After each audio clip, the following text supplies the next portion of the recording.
নির্জনে আল্লাহকে ডাকলে আল্লাহ মানুষের কথা শুনবেন। মানুষ যখন আল্লাহর ভয়ে কোনো কিছু করে তখন আল্লাহ শোনেন। আপনার জানা আছে, তিনজন লোক রাস্তায় হাঁটছিল, হাঁটতে হাঁটতে বৃষ্টি আসলো, তিনজন গর্তে ঢুকে গেল। তিনজন গর্তে ঢুকতে উপর থেকে একটা পাথর এসে গর্তের মুখে পড়ে গেল। এরা সরাতে পারে না, বেরো হতে পারে না। তিনজনের একজন বলল, আল্লাহ আমার বাপ মাকে ভালোবাসি, তুমি একটু পাথরটা সরিয়ে দাও। আল্লাহ বললেন, দিলাম। আর একজন বলল, আল্লাহ আমি আমার চাচাতো বোনের সাথে জেনা করতে চেয়েছিলাম, তো আমাকে বলেছিল 100টি স্বর্ণ মুদ্রা লাগবে। আমি গরিব মানুষ, কোথায় পাবো?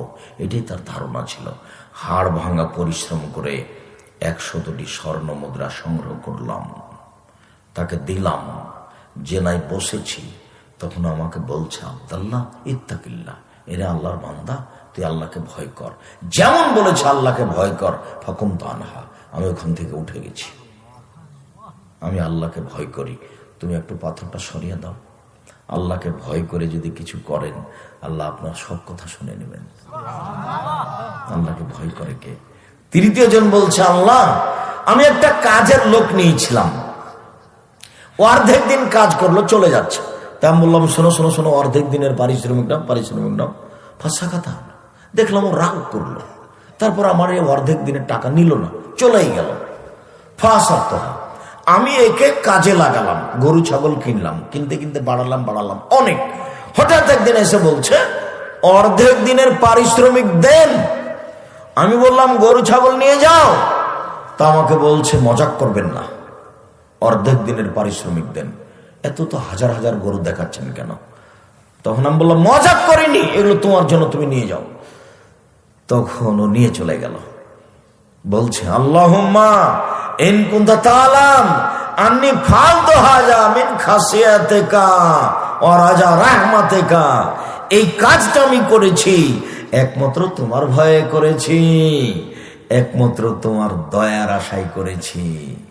মাত্র অর্ধেক দিনের টাকা দিয়ে কত গরু ছাগল করলাম, পরিশ্রম করে লোকজন দিয়ে, সব নিয়ে চলে গেল।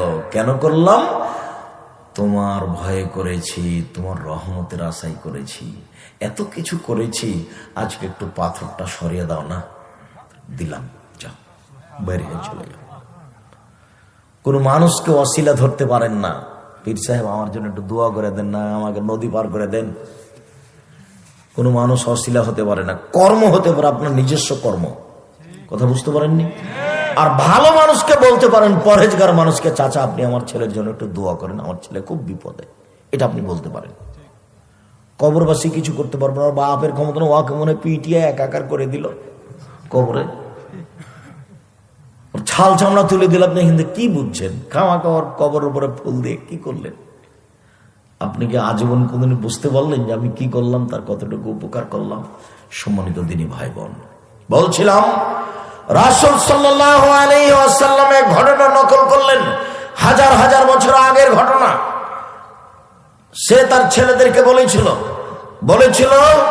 ও আমার আদরের ছেলেরা শোনো, যদি আমার প্রতিপালক আমাকে ধরতে পারেন তাহলে খুব কঠিন শাস্তি দিবেন। শোনো, তোমাদের পিতা যেদিন মারা যাবে, তোমাদের পিতাকে আগুন দিয়ে জ্বালিয়ে দিও।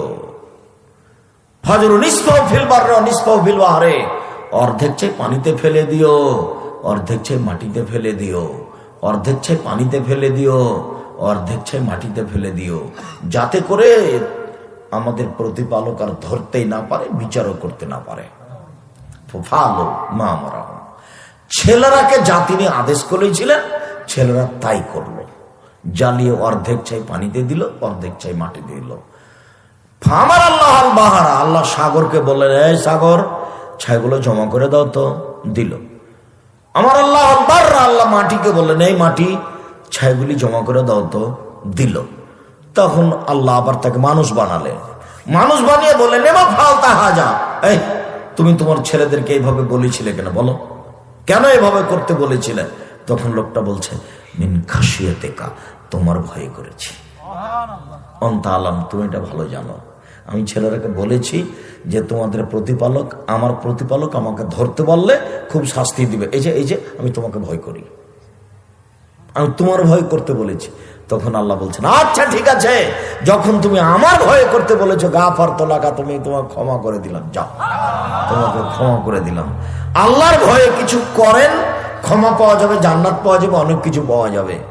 পতিতালয়ের মহিলা ক্ষমা পেয়ে গেছে, একটা প্রাণীর প্রতি উপকার করে, আপনার খুব ভালো জানা আছে। গোফের আল ইমরাতিল মুমিসা, পতিতালয়ের মহিলাকে ক্ষমা করা হয়েছে।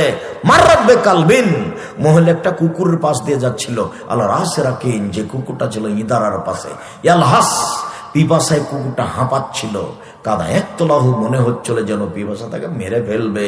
খুব পিপাসিত কুকুর মহিলাটা দেখে ফানাজাত খুপ্পা, তার পায়ের মোজা খুললো, চামড়ার মোজা, ফাওসা কাতুবে খেমারেহা, তার উড়নি দিয়ে মোজাটাকে বাঁধলো, তারপর মোজাটাকে পানিতে ইদারাতে নামালো, ফানাজাত মিনাল মায়ে, ও পানি উঠে কুকুরকে পান করালো, গফিরাল্লাহ, তাকে ক্ষমা করা হলো। তো কান্নাকাটি করে নির্জনে আল্লাহকে বলেন, আল্লাহ আপনার ক্ষমা করার জন্য প্রতীক্ষমান রয়েছেন। আদম সন্তান শোনো, তুমি যেভাবে ডাকো আমি সেভাবে থাকি, তুমি যেভাবে আশা পোষণ করো সেভাবে আমি পূর্ণ করে থাকি। তুমি আমার কাছে ক্ষমা চাইলে ক্ষমা করে দিই। আমি পরোয়া করি না তুমি কত বড় পাপী, আমি পরোয়া করি না তুমি কত বড় পাপী, আমি পরোয়া করি না তুমি কত বড় পাপী। তুমি যেভাবে ডাকি, তুমি যেভাবে আশা পোষণ করো সেভাবে আমি পূর্ণ করে থাকি। সম্মানিত দিনী ভাই বোন, আল্লাহকে ডাকার চেষ্টা করেন রাতে উঠে গোপনে, চুপে চুপে।